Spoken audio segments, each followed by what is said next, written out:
ঢাকায় গ্রেফতার শিমুল শিলাস্তি সহ ৩ জন ৮ দিনের রিমান্ডে।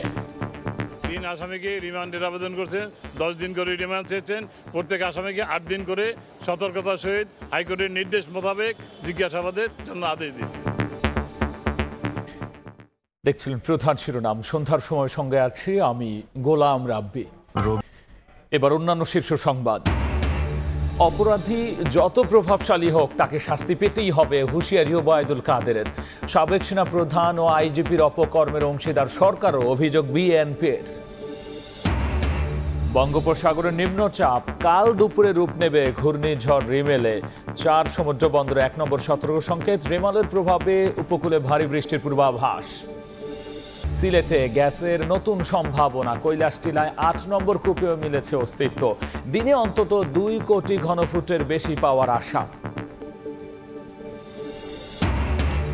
এবং মুসল্লিদের পদচারণায় মুখর সৌদি আরব। 12 লাখ হজ যাত্রীর জন্য প্রস্তুত থাকবে 36,000 বাস। সার্বিক প্রস্তুতি সম্পন্ন। পর্যটকদের মক্কা নগরীতে প্রবেশে নিষেধাজ্ঞা।